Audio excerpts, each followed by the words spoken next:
Good afternoon, students.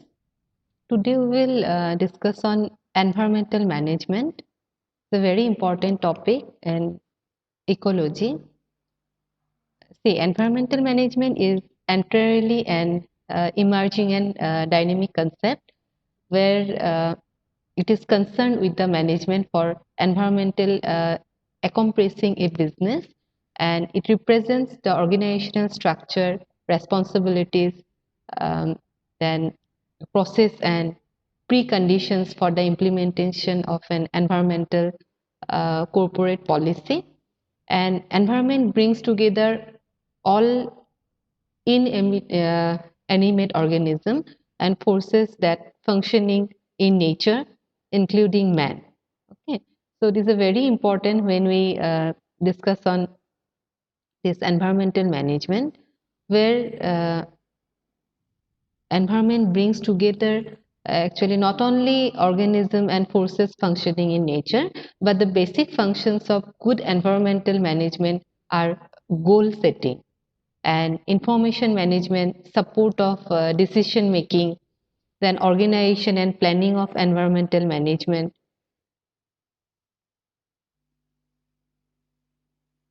understanding of natural environment. Okay, so these are very important. The present state of economic development, including the environmental state, makes it necessary to broaden management understanding of natural environment. And the way of industrialization being emphasized for the development of economy in coming years, environmental pollution will be the ecological nightmare. So here it is become imperative to take into account the ecological consequences while setting up an industrial unit. A technology is available today to reduce the environmental pollution, and it must be used to correct the excess of ecological brutality and to minimize the degree of environmental degradation. And for all this, a proper accounting and reporting of environmental information is a must, which can lead to sound environmental management. So, this is a very important topic, and environmental impact assessment that is also related with environmental management. Later on, we'll discuss on it. So why this environmental management is important? It's a very common question. What is the importance of environmental management? Environment, it takes into consideration all conditions required for the survival of corporate sector. Absence of environmental consideration cause serious ecological damage. Poverty, then lack of resources, pollution pressure, and uh, then population pressure and global inequity of the resource use are generating unparalleled social and environmental problems at national and global levels. And sustainable development is very important here when we talk this environmental management.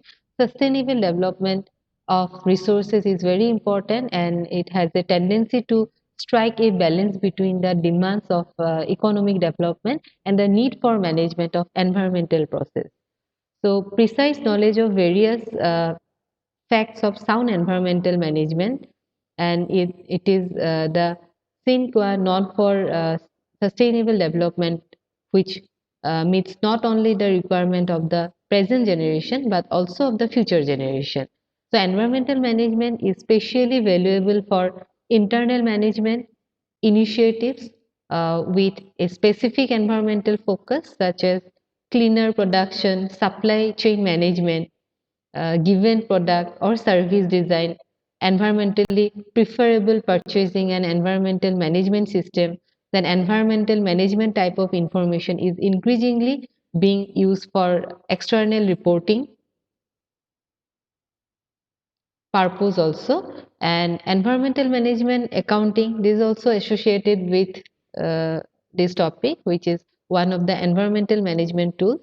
And environmental management accounting provides a broad set of principles and approach required for the success of many of the environmental management functions. And since the range of the decisions affect by environmental issues is gradually increasing, and here environmental management accounting is becoming more important, not only for environmental management decisions but also for all type of managerial function, with special emphasis on eco-efficiency and strategist position.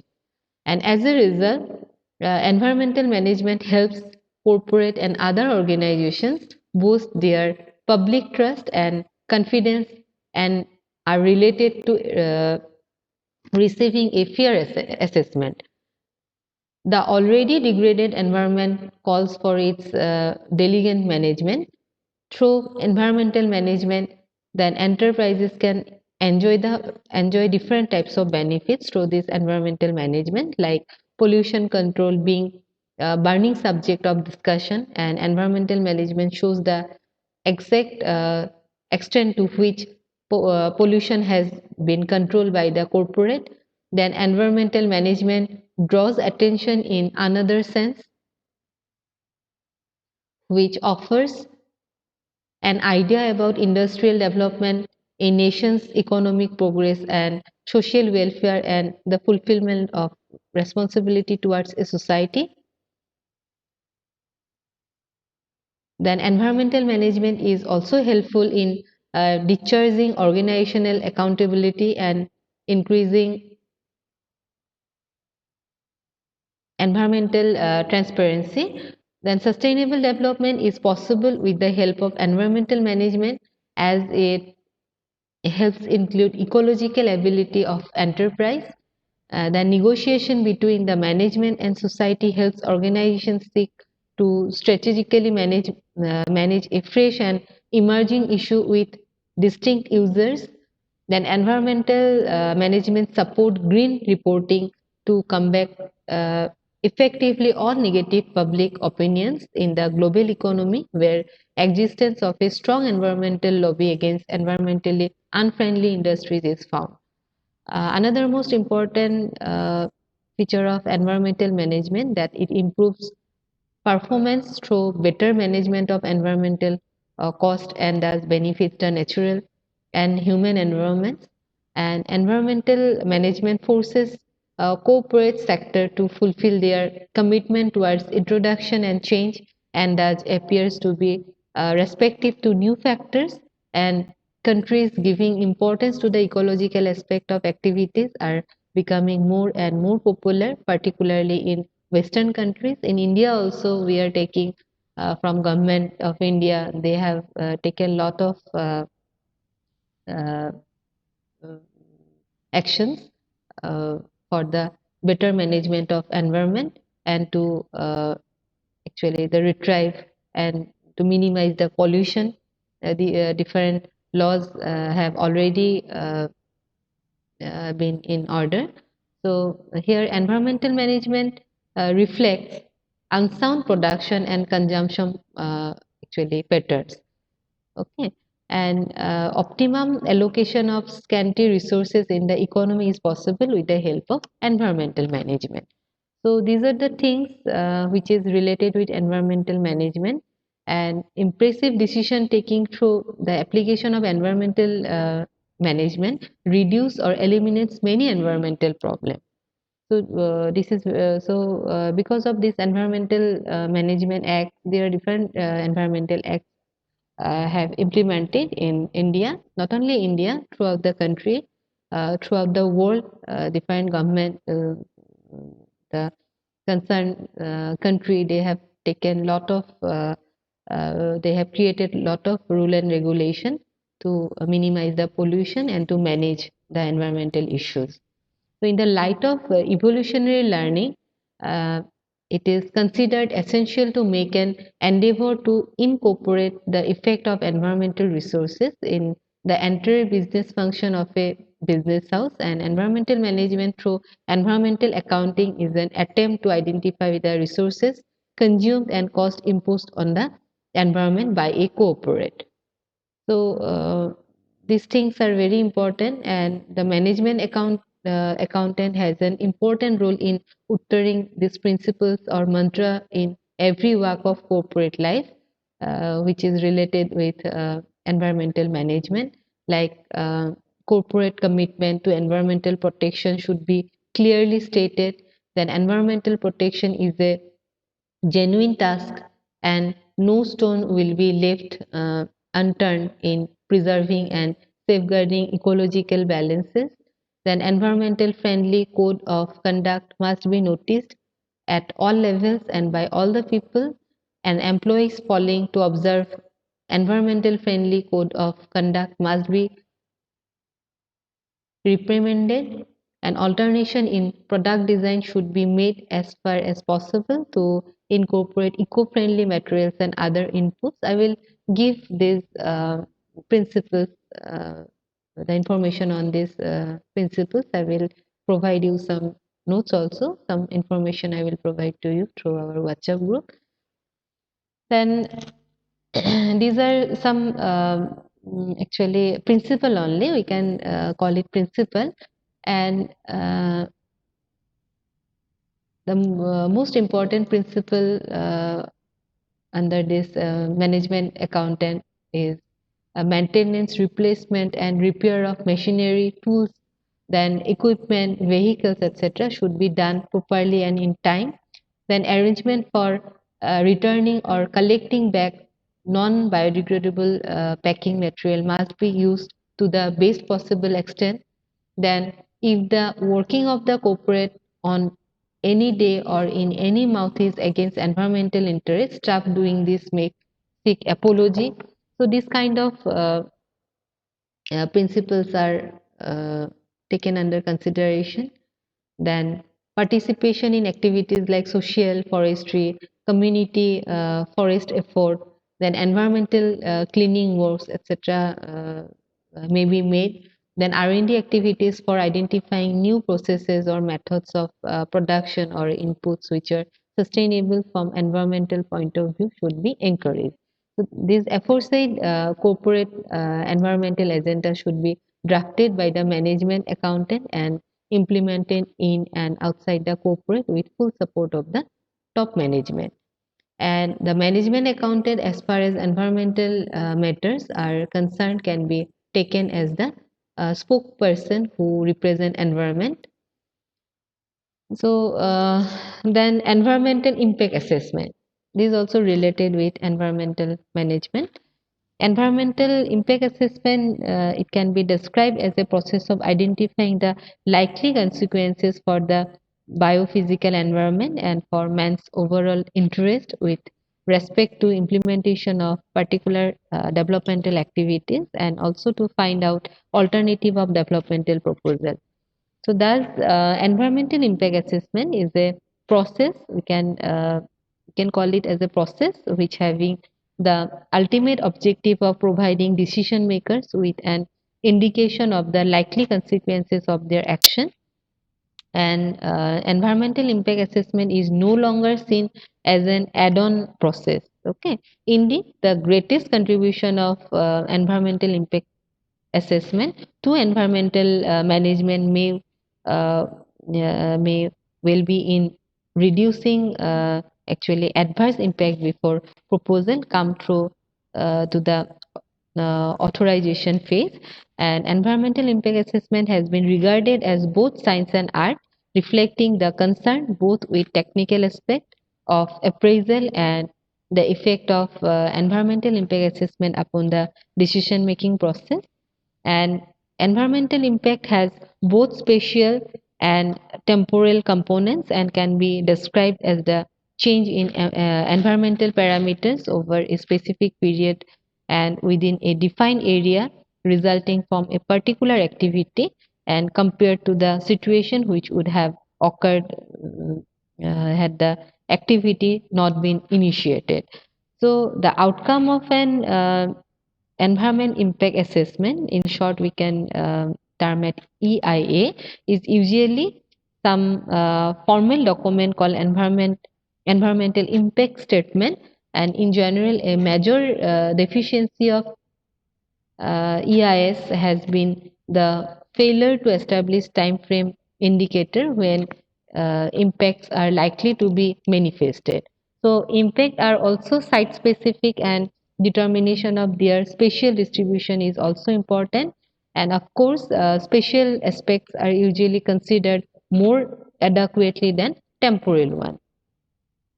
So, in general, in an EIA, there is a major emphasis given on scientific and technical aspects of environmental changes connected with the proposed development program, and there is growing concern about the need for social scoping in very early in the assessment process, and the compromise relationship between the subjectivity of value judgment and the objectivity of the scientific approaches, and is largely function of the relative importance of the role of science at various stages in the sequence of impact assessment activities. So major issues in the EIA process, if we see, there are four major issues that need to be addressed in EIA process. Those are identification of project requiring EIA, then identification of impact to be assessed, then assessment of impacts, then completion of an appraisal with proper objectivity. So these four major issues should be there. And land use planners have long assigned that all developmental proposals should be subject to environmental appraisal, and the level of analysis being commensurate. And EIA, however, implies a special type of analysis involving a careful, thorough, and detailed analysis of the likely implications of a development. And many countries have developed list of projects which should be subject to EIA, and the major consideration is drawing up in such list are project type, size, and consequences of likely impact. And a clear distance should be drawn between techniques for predicting individual changes, and such as we can take an example like Gaussian depression models, which likely ground level concentrations of atmospheric pollutants can be calculated, and EIA method used in assessment.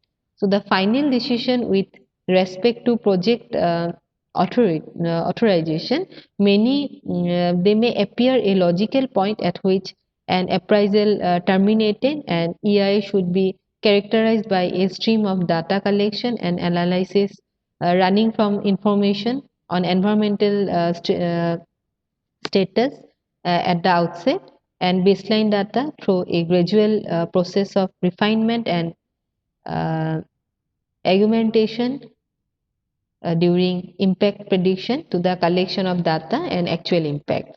So post implementation, that is monitoring data, can be used either to refine the proposal, perhaps by the inclusion of additional remedial measures and the relaxation of constraints found to be unnecessary, restrictive, or to modify the decision.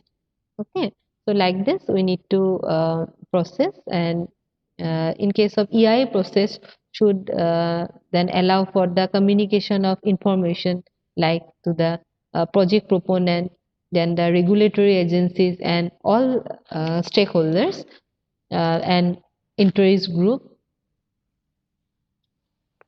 Then the structure of an EIA process is dictated primarily by the need of accommodate each of the key issues what we have discussed. And although there may be variation in the detailed process adopted within a particular country, and most system in uh, essence conform to the pattern. Like from technical point of view, if we see, an EI can be though thought of a data management process. It has three components. First, the appropriate information which is necessary for a particular decision to be taken must be identified and possibly collected. Then, secondly, changes in environmental parameters resulting from implementation must be determined and compared with the situation likely to occur without the proposal. And finally, actual change must be recorded and analyzed. Uh, impact prediction is also important in environmental impact assessment, Prediction is a way of mapping the environmental consequences of the significant aspects of the project and its alternatives. And environmental impact can never be predicted actually and with absolute certainty, and this is all the more reason to consider all possible factors and take all possible precautions for reducing the degree of uncertainty. So this is the main aim of EIA report. And there are different methods in environmental impact assessment. And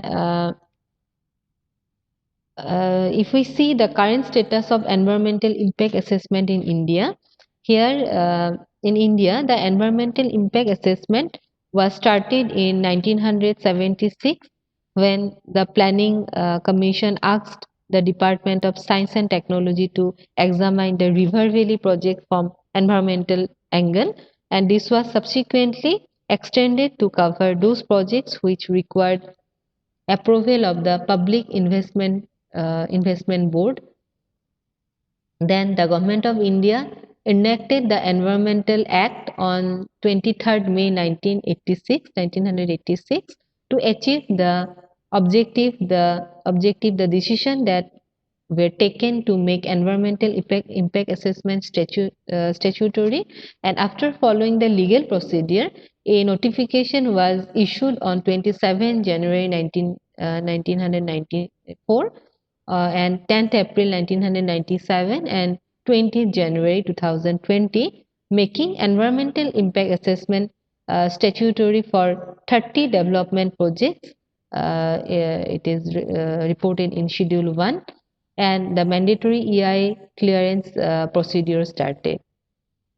So, EI cycle and procedures are mainly screening, then scoping and consideration of alternatives, baseline data collection, then impact prediction, then assessment of alternatives, declination of migration measures and environmental impact assessment statement, then public hearing, then environment management plan, decision making, and monitoring the conditions. And some projects should be assessed like air, noise, water, land, biological, socio-economic. Okay, these are also very important, and assessment should be there. Then assessment should be on impact on economic status, then economic impact on human health, then impact of increased traffic. So these are some important um, socio-economic projects. It should be done. Then in case of air, if we go for impact assessment, changes in uh, ambient level and ground level concentration due to total emissions from point and line and area sources effect on soils, materials, vegetation and human health should be included. Then in noise section, changes in ambient level due to noise generated from equipment, movement of vehicles, effect of fauna and human health should be there. Then, in case of water, availability to competing users, then changes in equality, quality, sorry, changes in quality, then sediment transport, ingress of saline water, all are included. Then in case of land, changes in land use and drainage pattern, then changes in land quality, including then effect of water disposal, changes in shoreline, riverbank, and their stability, these are included. And in case of biological impact assessment, deforestation, then tree cutting and shrinkage of animal habitat, then impact on fauna and flora, impact on rare and endangered species, then impact on breeding and nesting ground, these all are included. So if we see the procedure for environmental clearance, here environmental clearance on the basis of environmental impact assessment is mandatory for various development projects in most part of the world today. And in India, this was introduced as an administrative measure in 1978 and 1979, initially for River Valley project and extended later industrial project. So environmental clearance for 29 categories of project was made mandatory by the Environmental Impact Assessment Notification, which was issued in January 1994 under the Environment Protection Act in 1986, and certain activities permissible under the Coastal Regulation Zone notification in 1991 also require clearance. Then environmental clearance is uh, granted by the Impact Assessment Agency in the Ministry of Environment and Forest, and this power has been delegated to the state governments in the case of cogeneration power plants, and for any capacity, then gas, any power plants of any capacity, then gas, naphtha based and coal based power plants with fluidized bed technology up to 500 megawatt capacity, and conventional coal-based power plants of up to 250 megawatt capacity, except when located within 25 kilometer of the boundary of reserve forest. Then biosphere reserves and critically polluted area, or within 50 kilometer of inter-state boundary. And in the case of project within like the existing port limits, except areas which are classified as CRJDI, and power to grant clearance under the coastal regulation zone notification has been uh, delegated to the Ministry of Surface Transport. And this EIA notification provides for two-stage clearance for site-specific projects, which are mining including prospecting, pit-heated thermal power plants, river valley project, and port and harbors. And site clearance is given in the first stage, and the final environmental clearance in the second stage. In 1985, the government has published a set of guidelines which are recommended by a working group for setting various developmental projects, including industries, power plants, and mining. And since then, advances have been made in technology as well as man's understanding of the factors which affect environment, and hence the old guidelines have been reviewed afresh, and rules are being notified for setting of specific industries. In addition, government notifications from time to time certain areas in the country as ecologically sensitive, and developmental activities to be taken up in these areas are regulated as per provisions of these notifications, such as include coastal region zone, then Doon Valley, then Dahanu Taluka, then Numoligarh from Assam, then Tas Trapezium and Aravalli ranges in Gurgaon, okay, and Alwar districts, uh, Alwar, okay, it is in Rajasthan. So activities to be taken up the forest areas are governed by uh, Conservation Act, Forest Act, and Wildlife Protection Act. So the first step to take the way to obtaining environmental clearance for development project is to get an environmental impact assessment report, which is prepared by a competent team. And the chances of getting environmental clearance for a project expeditiously developed largely on the quality of the EIA report. So these are some rule and regulation which is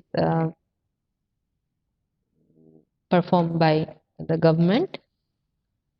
And if we see the Ministry of Government and Forest notification, there are a lot of notifications, whereas a notification under clause A of sub rule 3 of rule 5 of the environment rules in 1986 inviting objection from the public within 60 days from the date of publication of the notification. So against the intention of the central government to impose restrictions on prohibitions on the expansion and modernization of any activity or new project being undertaken in any part of India unless environmental clearance has been accorded by the central government or state government in accordance with the procedure which we have already discussed.